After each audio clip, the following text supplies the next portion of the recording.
Hey everyone, welcome to our video on magnetic effect of current through circular loop. Today in this video, we will going to discuss about the electromagnetism and discover how a simple loop of wire can create a powerful magnetic effect. By the end of this video, you have a clear understanding of the key concept and applications of this phenomenon. So let's start with the basics. As you all know, when the electric current is flow through a conductor, it produces two type of effect. Number one, heating effect of electric current. Number two, magnetic effect of electric current. Heating effect of electric current we discussed in our previous lecture, that is electricity chapter, and in this chapter magnetic effect we have to study. तो अभी तक आपने जाना कि जब electric current flow करता है किसी भी एक वायर से, उसकी वजह से क्या प्रोड्यूस होता है, magnetic effect. But the magnetic effect is nothing but all about the creation of magnetic field. Magnetic field lines की कैरेक्टरिस्टिक्स हम डिस्कस कर चुके हैं. मैग्नेटिक फील्ड की हम स्ट्रेंथ भी कैलकुलेट कर चुके हैं कि मैग्नेटिक फील्ड जब प्रोड्यूस होता है, जब भी किसी कंडक्टर से करंट फ्लो करेगा, तीन फैक्टर के ऊपर डिपेंड करेगा. Number one, current. Number two, distance. And number three, shape of conductor. Shape बच्चे स्ट्रेट वायर भी हो सकता है कंडक्टर, उस वायर को आप एक सर्कुलर लूप में भी बेंड कर सकते हो, या उस एक सर्कुलर लूप ना हो के वहां पे नंबर ऑफ टर्न्स भी हो सकते हैं. तो इस तरह से तीन शेप हम इस चैप्टर में डिस्कस कर रहे हैं. स्ट्रेट वायर को हम डिस्कस कर चुके हैं, जिसमें हमने जाना कि when the current is flowing through a straight conductor, magnetic field pattern concentric circles की फॉर्म में आपको ऑब्टेन हुआ था, like in this way. Sorry, फिर से मैं ड्रॉ करती हूँ. ये current is flowing in upward direction and concentric circles में इस तरह से आपको मैग्नेटिक फील्ड पैटर्न ऑब्टेन हुआ था. ठीक है, ओके. तो इस टॉपिक में बच्चे दो चीजें आपको डिस्कस करनी है. नंबर वन, आप मैग्नेटिक फील्ड की डायरेक्शन कैसे फाइंड आउट कर सकते हो, एंड नंबर टू, इसकी स्ट्रेंथ किस तरह से आप कैलकुलेट कर सकते हो. ओके.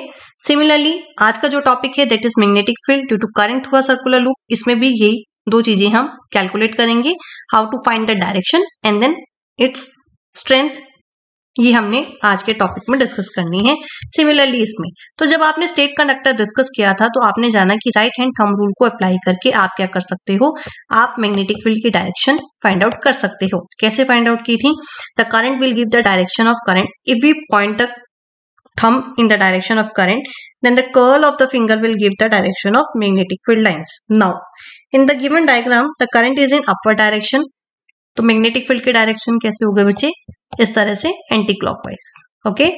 अगर करंट की डायरेक्शन डाउनवर्ड होती तो ये कैसी डायरेक्शन होती मैग्नेटिक फील्ड की? Anti clockwise. अब यही सेम कंसेप्ट हम आज सर्कुलर लूप पर भी अप्लाई करने वाले हैं. तो चलिए इसको अप्लाई करते हैं और फाइंड आउट करते हैं इसकी डायरेक्शन. तो एक कंसेप्ट आपको इसमें पता चल गया कि अगर आपको डायरेक्शन फाइंड आउट करनी है तो कौन सा रूल अप्लाई करके कर सकते हो? राइट हैंड थंब रूल को आप अप्लाई करेंगे and you will be able to find the direction of magnetic field. Okay. यहाँ पे इसको हम कंसिडर करते हैं, ये आपकी एक लूप है. This one is a loop. इस लूप के इस सेगमेंट को हम कंसिडर करते हैं as a straight wire. Okay. तो एज अ स्ट्रेट वायर यहाँ पे ये the current is flowing from positive to negative direction.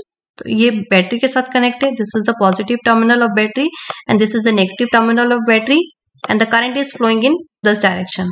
Okay. अब इस एंड को मैंने कंसिडर किया है. जब मैंने ये एंड कंसिडर किया तो करंट की डायरेक्शन कैसे है? इस तरह से.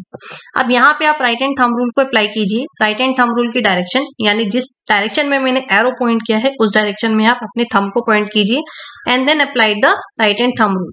अब यहाँ पे जो कर्ल्स ऑफ द फिंगर है, remaining curls of the finger will give the direction of magnetic field. अब देखिए कि थंब इस तरह से है, आप पॉइंट कीजिए जिस डायरेक्शन में एरो है और कर्ल किस डायरेक्शन में जा रहे हैं आपके, इस तरह से ये कर्ल आपके इस तरफ आएंगे ऐसे. तो ये डायरेक्शन आपको यहाँ पे किसकी मिलेगी? Magnetic field. अब आप यहाँ पे देख सकते हो सेम डायग्राम बना है यहाँ पर. ठीक है, तो ये सेम डायग्राम है. सिमिलरली मैग्नेटिक फील्ड की डायरेक्शन देखिए. ओके. अब आप इस एंड पर भी अगर आप अप्लाई करोगे तो इस एंड पर भी सेम आपने right hand thumb rule apply करना है. नाउ ये है इसका लोअर एंड. अब यहाँ पे करंट इस तरह से है करंट अभी यहाँ था तो करंट अब इस तरह से है।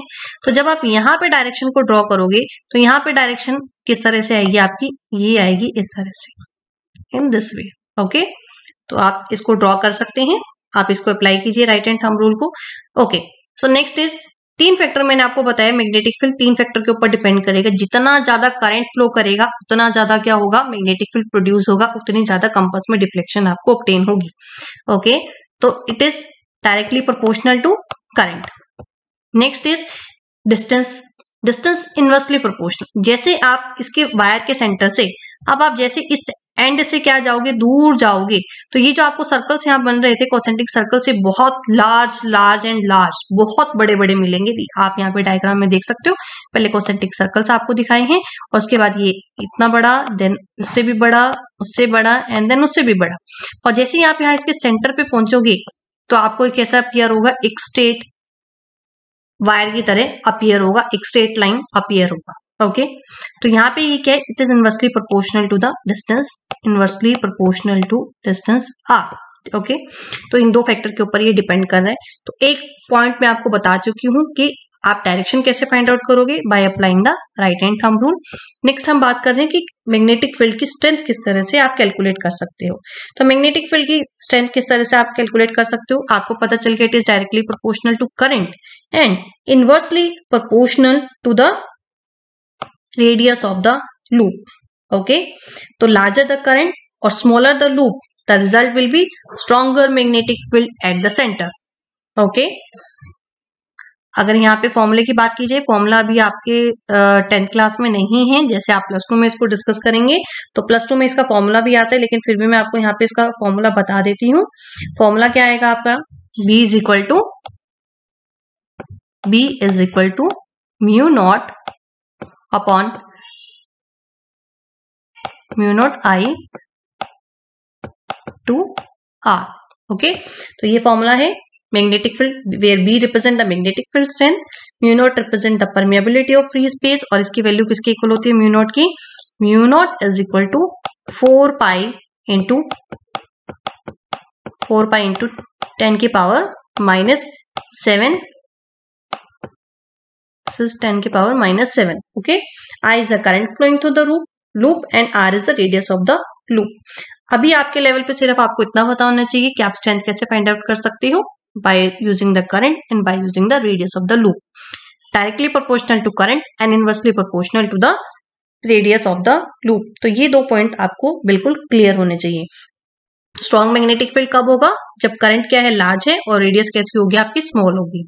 Okay, done. तो ये 2 पॉइंट आपको डिस्कस करने थे। नेक्स्ट इसकी एप्लीकेशंस की बात कर लेते हैं। रियल लाइफ में आप कहाँ कहाँ इस इफेक्ट को, इस फिनोमेना को आप देख सकते हो। तो ये फिनोमेना बच्चे इलेक्ट्रोमैग्नेट्स में, और इलेक्ट्रोमैग्नेट कौन कौन से डिवाइसेस में यूज होते हैं, आपके डोरबेल्स हैं, MRI मशीन है, उसमें इलेक्ट्रोमैग्नेट का यूज किया जाता है। ट्रांसफॉर्मर है, ट्रांसफॉर्मर का जो फंडामेंटल एक बहुत इंपॉर्टेंट रोल है, उसमें ये इफेक्ट एक इंपॉर्टेंट रोल प्ले करता है। तो ये 2 इसकी रियल लाइफ एप्लीकेशन है, यहाँ पे आप इसको ऑब्जर्व कर सकते हो। ओके, सो नाउ इसको रैप अप करते हैं।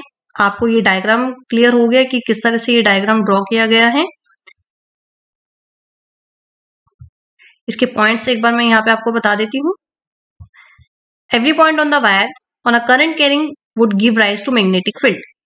इस वायर के ऊपर हर पॉइंट जहां जहां करंट फ्लो करेगा वहां से क्या प्रोड्यूस होगा बच्चे, क्या राइज होगा, मैग्नेटिक फील्ड राइज होगा। And at the centre of the loop ये कैसा अपीयर होगा, आपको एक स्ट्रेट लाइन अपीयर होगा। राइट हैंड रूल को आप अप्लाई करके क्या कर सकते हो, इसकी डायरेक्शन फाइंड आउट कर सकते हो। Magnetic field produce directly proportional to current, ये पॉइंट हो गया जो मैंने आपको बताया है कि इसकी जो स्ट्रेंथ है कौन कौन से फैक्टर के ऊपर डिपेंड करेगी, directly proportional to current and inversely proportional to the radius of loop. Now अभी यहाँ पे एक सिंगल लूप की हमने बात की, अगर इस कॉइल में क्या है, n नंबर ऑफ टर्न्स हैं, तो यहाँ पे जो फील्ड प्रोड्यूस होगा वो भी क्या होगा, n टाइम्स लार्ज होगा as they produce by the single turn. क्यों, क्योंकि हर टर्न एक सेम डायरेक्शन में है, सेम डायरेक्शन में होने की वजह से जो फील्ड है हर टर्न की वजह से वो एड अप हो जाएगा। एंड द सेम प्रिंसिपल हम कहाँ यूज करेंगे, सॉलिनॉइड में इसको हम यूज करेंगे, जो हम नेक्स्ट लेक्चर में डिस्कस करने वाले हैं। तो ये था आपका magnetic field due to current through a circular loop. तो चलिए इसको फटाफट से रैप अप करते हैं। रैप अप करने पे क्या है, to wrap it up, magnetic effect of current through a